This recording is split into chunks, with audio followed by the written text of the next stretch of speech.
বাংলাদেশের ইতিহাসের এক গুরুত্বপূর্ণ অধ্যায়ের নাম শহীদ রাষ্ট্রপতি জিয়াউর রহমান। একজন সাহসী মুক্তিযোদ্ধা, একজন পেশাদার সেনা কর্মকর্তা এবং একজন রাষ্ট্রনায়ক হিসেবে তার জীবন কেবল ব্যক্তিগত সাফল্যের গল্প নয়, বরং একটি জাতির পুনর্জাগরণের প্রতিচ্ছবি। ১৯৩৬ সালের ১৯ জানুয়ারি বগুড়া জেলার গাবতলী উপজেলার এক সাধারণ পরিবারে তার জন্ম। শৈশব থেকেই শৃঙ্খলা, পরিশ্রম ও দায়িত্ববোধ ছিল তার চরিত্রের মূল ভিত্তি। পড়াশোনার পাশাপাশি তিনি ছিলেন দৃঢ়চেতা ও আত্মবিশ্বাসী, যা পরবর্তী জীবনে একজন সামরিক কর্মকর্তার কঠিন দায়িত্ব পালনে তাকে প্রস্তুত করে তোলে। তরুণ বয়সেই তিনি পাকিস্তান সেনাবাহিনীতে কমিশন লাভ করেন এবং পেশাদারিত্ব ও নেতৃত্ব গুণের জন্য দ্রুত সহকর্মীদের আস্থা অর্জন করেন। পাকিস্তান সেনাবাহিনীতে কর্মরত অবস্থায় তিনি উপলব্ধি করতে শুরু করেন পূর্ব বাংলার মানুষের প্রতি বৈষম্য ও অবিচার। ভাষা আন্দোলন, ৬ দফা, ৬৯-এর গণ অভ্যুত্থান, এইসব ঘটনা তার চেতনাকে আরও গভীরভাবে নাড়া দেয়। একজন বাঙালি সেনা কর্মকর্তা হিসেবে তিনি বুঝতে পারছিলেন একটি জাতির আত্মপরিচয় ও অধিকার রক্ষার সংগ্রাম ক্রমেই অনিবার্য হয়ে উঠছে। ১৯৭১ সালের মার্চ মাসে যখন পাকিস্তানি সামরিক জান্তা নিরস্ত্র বাঙালির ওপর গণহত্যা শুরু করে, তখন ইতিহাসের এক সন্ধিক্ষণে দাঁড়িয়ে যান মেজর জিয়াউর রহমান। ২৬শে মার্চের সেই উত্তাল রাতে চট্টগ্রামের কালুরঘাট বেতার কেন্দ্র থেকে ভেসে আসে এক দৃঢ় কণ্ঠ।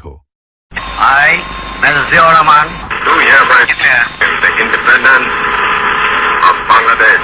আমি মেজর জিয়া বলছি, আমি বাংলাদেশের স্বাধীনতা ঘোষণা করছি। এই ঘোষণা কেবল একটি বার্তা ছিল না, ছিল কোটি মানুষের বুকের ভেতরে জমে থাকা সাহস ও প্রত্যয়ের প্রকাশ। সেই মুহূর্তে একজন পেশাদার সেনা কর্মকর্তা পরিণত হন জাতির কণ্ঠস্বরে। মুক্তিযুদ্ধে তিনি সেক্টর কমান্ডার হিসেবে সম্মুখ যুদ্ধে নেতৃত্ব দেন।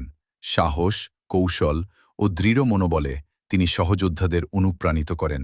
তার বীরত্বপূর্ণ অবদানের স্বীকৃতিস্বরূপ তিনি লাভ করেন বীর উত্তম খেতাব।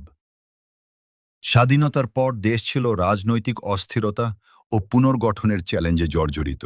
১৯৭৫ পরবর্তী সময়ে রাষ্ট্রের সংকটময় মুহূর্তে সেনাবাহিনীর একজন দায়িত্বশীল কর্মকর্তা হিসেবে জিয়াউর রহমান সামনে আসেন।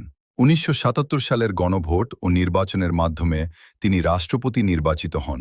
ক্ষমতায় এসে তিনি বহুদলীয় গণতন্ত্র পুনঃপ্রবর্তন করেন, সংবাদপত্রের স্বাধীনতা নিশ্চিত করেন এবং সাংবিধানিক কাঠামো কার্যকর করার উদ্যোগ নেন।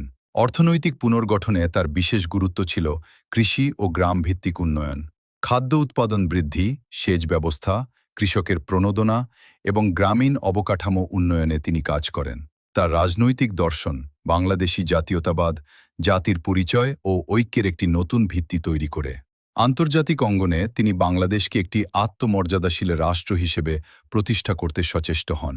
জোট নিরপেক্ষ আন্দোলন, মুসলিম বিশ্ব ও উন্নয়নশীল দেশগুলোর সঙ্গে কূটনৈতিক সম্পর্ক জোরদার করেন, কিন্তু ষড়যন্ত্র ও অস্থিরতা তাকে ঘিরে ধরেছিল।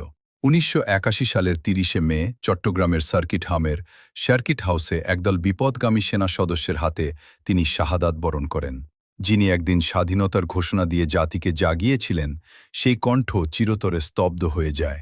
তার শাহাদাত ছিল শুধু একটি হত্যাকাণ্ড নয়, ছিল ইতিহাসের এক বেদনাবিধুর মোড়।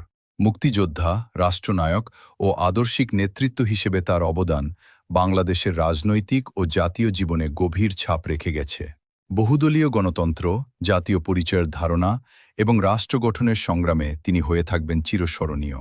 শহীদ রাষ্ট্রপতি জিয়াউর রহমানের জীবন আমাদের শেখায়, একটি জাতির ভাগ্য গড়ে ওঠে সাহস, ত্যাগ ও দায়িত্ববোধের মাধ্যমে। সময়ের স্রোতে অনেক কিছু মুছে যায়, কিন্তু ইতিহাসে কিছু কণ্ঠ, কিছু নেতৃত্ব, কিছু আত্মত্যাগ চিরকাল অম্লান থাকে। জিয়াউর রহমান তেমনই এক অমর নাম, যিনি স্বাধীনতা, রাষ্ট্র ও জাতির জন্য নিজের জীবন উৎসর্গ করে ইতিহাসের পাতায় চিরস্থায়ী হয়ে আছেন।